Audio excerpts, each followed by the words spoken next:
E aí, já pensou em ganhar muito dinheiro com um canal de corte igual esse daqui que você está assistindo? No primeiro link da descrição temos um aulão para você que quer começar um canal de cortes e faturar muito aqui na internet. Também teremos planilhas que irão te ajudar na hora de organizar a produção do seu canal. Tá esperando o quê?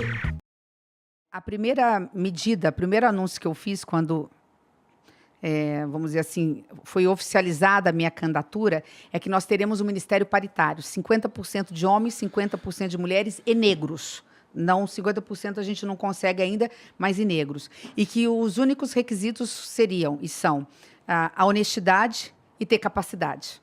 E você tem dentro dos partidos, e você tem que governar com os partidos. Há um equívoco. O presidencialismo que dá certo na Europa, que dá certo no mundo, é o presidencialismo de conciliação. Você não governa sozinho, você chama para junto de si partidos que tenham a mesma convicção na pauta econômica, na pauta de costumes, e você tem vários, para compor e para trabalhar junto. E o resto vai fazer oposição. Quem pensa diferente faz oposição. É assim que você governa. Nós temos que desmistificar um pouquinho essa coisa. Não pode dar ministério para um partido ou para o outro. Você pode dar ministério para as pessoas de bem que querem servir e têm o mesmo posicionamento. Você erra menos quando você traz pessoas de outros partidos que pensam parecido com você, mas que têm um projeto, muitas vezes um pouquinho diferente, que tem uma linha um pouquinho diferente, desde que na essência haja uma convergência.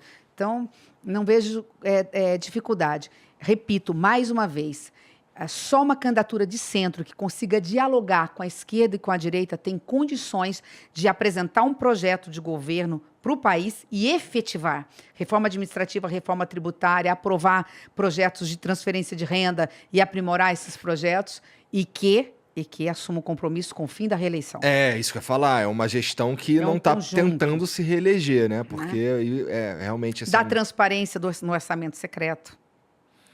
E acabar com o orçamento secreto? Pois é, com a transparência. Você pega uma caneta, baixa um ato normativo, não depende de lei, um ato normativo, uma portaria, e diz o seguinte: todos os ministérios, a partir de 1º de janeiro, têm que dar transparência total do orçamento e dos gastos públicos. Me ajuda aí, Simone. Por que é chamado... Porque, assim, o Bolsonaro falou que ele não é secreto, assim, eles dizem para onde vai a parada. Por que então, todo mundo chama de orçamento secreto?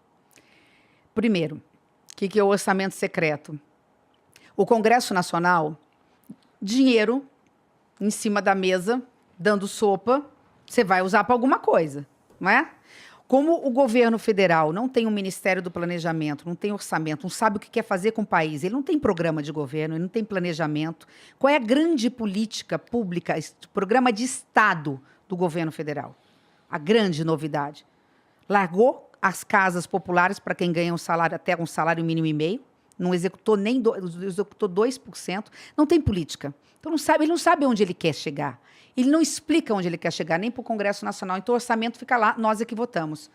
Quando uma meia dúzia percebeu, opa, está dando sopa dinheiro aqui, né? Foi mais ou menos assim, ele falou o seguinte: peraí, o orçamento do governo federal é de algo em torno... Nossa, acho que já rebrisquei aqui, fiz uma bagunça nesse papel que eu nem sei o que é esses papéis aí que tu Também trouxe? não sei, eu vim de outra reunião e trouxe ele para cá. Tá. E aí eu trouxe para rascunho, porque eu sou professor, e aqui, ó. Tá aqui, não sei o que é isso aqui. Mas vamos lá, já foi, é passado. Tá. O orçamento da União, o que a União arrecada no total é mais ou menos 4 trilhões e 900 bi, alguma coisa assim. Metade disso vai para o serviço da dívida, vamos supor que sobe 1,9, 1 trilhão e 900 bilhões. Estou falando isso, mas ninguém sabe o que significa, né? 1 trilhão, nem eu sei. Mas é um número insano. É um número. Bom, desse valor, o que acontece? Você tem despesas que são carimbadas. Eu tenho que jogar na educação X, na saúde X, na segurança pública X, previdência, fixas, servidor. Né? Sobram mais ou menos 6% para despesas, gastos discricionários, soltos. Vamos chutar aqui, vamos fazer conta rápida aqui, sobram 140 bi, 120 bi, mais ou menos despesas discricionárias. Ou seja, eu posso soltar isso, dá um pouquinho menos que isso, dá menos, tá? Um pouco menos, 6% de 1,9, alguém faz a conta aí. Bom, diante desse valor solto, quem aprova o orçamento? São os deputados e senadores. Como o governo não fala, claro, eu preciso fazer aqui, eu preciso gastar ali, e vai deixando, e ele ficou na mão do Congresso diante de denúncias de rachadinha, mansão e aquela coisa toda, ele ficou tendo que dizer amém para o presidente da Câmara, porque o presidente da Câmara tem o poder de empichar ou não, de abrir processo de impeachment ou não, que a gente pode falar... Ele poderia sofrer um processo dele mesmo, o problema sendo com o filho dele? Não. Com o filho não, mas há uma série da Covaxin, da pandemia, da omissão, porque a omissão na pandemia também é crime. Bom, e aí o que a gente pode falar já para voltar só aqui e encerrar. Tá. Desse valor de 115, 120, 130, 140 bi, desse valor, quem vota o orçamento é o Congresso Nacional. Falou, opa, tem um dinheiro dando sopa aqui, não tem muito certo para onde quer ir, planejamento, o governo está fragilizado, vamos aumentar o valor da emenda de relator. Vamos dizer o seguinte, o relator do orçamento, que é um deputado ou um senador, ele vai ter direito de sozinho comandar 19 bi. 19 bi, dos 120 aqui, 19 bi, todo ano. Só que esses 19 bi não é só o relator. Ele tem emenda lá de deputado e senador. Só que quando você vai mandar a lista dessa emenda, ela vai para o executivo sem autor. Ela vai no guarda-chuva de emenda de relator. Quem é o senador que indicou? Quem é o deputado que indicou? Então, ele poderia dizer assim, eu não recebo. Você me diz quem são, porque eu preciso controlar aqui. Então, hoje você tem hierarquia de senadores e deputados. Tem senador e deputado que não tem orçamento secreto. Eu não tenho orçamento secreto. Você não tem por escolha ou porque... Por escolha, por opção. Mas não... você poderia ter. Se eles quisessem me comprar para eu não ser candidato à presidência do Senado, por exemplo...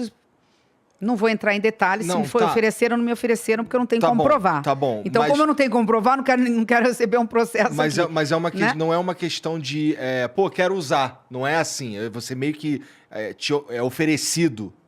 É assim oferecido por hierarquias. Foi oferecido ali na eleição.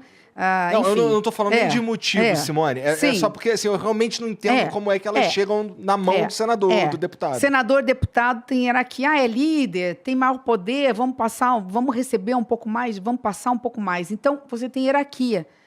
Esse dinheiro vai, mas ele vai sem rubrica, sem autoria. Parece secreto. Ele é secreto, porque eu não sei. Aí, depois, ele é distribuído lá para a cidade e eu não sei para onde que está indo esse dinheiro e se ele está sendo aplicado. Eu vou aqui, me permita, falar do trabalho brilhante que o Estadão fez, capitaneado pela Andresa, pelo Breno, uma equipe de jornalistas. Hoje o Breno está na revista Piauí, a Andresa continua lá, denunciando o que é o orçamento secreto. Ninguém acreditava. Vai ser, escuta o que eu estou dizendo, quando acabar as eleições, podemos estar diante do maior esquema de corrupção do planeta Terra. Do planeta Terra. Maior que o do PT. Exemplo. Numa cidade do interiorzinho do Maranhão. Por que o interiorzinho? Porque lá não tem televisão. Há denúncias, estamos falando tudo no campo de indícios, de denúncias. Há denúncia de que uma cidade de 20 mil habitantes recebeu, fez mais... 20 não. Pouquinho mais que isso, 20 e poucos mil habitantes... Eu tenho até aqui, se puder, depois eu olho. Enquanto você for apenas a pergunta. Fez mais exames de HIV que toda a cidade de São Paulo, 12 milhões de habitantes. Nossa. Tem uma cidade que diz que extraiu, num único ano, 540 mil dentes. Pequenininha. Significa ter tirado 14 dentes de cada boca, de cada cidadão da cidade, inclusive do bebê recém-nascido que não tem dente. Então, eu posso estar falando de uma nota fria, onde eu falo, olha, eu fiz tal coisa, me paga. Então, não estou falando daquela coisa de levar 10%, não. Estou falando de nota inteira, que pode ter sido fria e que pode ter simplesmente o dinheiro ter saído de Brasília, chegado lá e ido para o bolso de alguém, ou de alguéms, né? Ou seja, de 3 ou 4 num conluio. Não tem sentido as menores cidadezinhas do Maranhão receberem os maiores recursos desse orçamento. E aí você vai puxar a fila, por que ele é secreto? Eu não sei de onde saiu, quem foi o autor, quem tem a digital, quem tem a rubrica, eu não consigo controlar. Agora ele vai se tornar público, porque um valor dessa grandeza não fica escondido por muito tempo. A hora que o Ministério Público puder ter o direito e a autonomia de investigar, já está começando agora lá nas cidades, algum prefeito caindo, outro sendo com mandado de prisão, etc., vai ficar claro. Então, assim, é pitoresco, é interessante, vale a pena ver esse artigo. Porque, além de ser muito bem escrito, foi investigado, a coisa está andando, e isso vai cair no colo. Então, você faz com uma portaria, você torna público. Porque aí, inclusive, os próprios senadores e deputados vão ver, opa, peraí, tem sentido eu ter 10 milhões de orçamento para colocar nas santas casas, para colocar nos hospitais filantrópicos e alguém receber 100, 120, 300 milhões? Então, você tem que abrir a caixa alaranjada, né? Sim.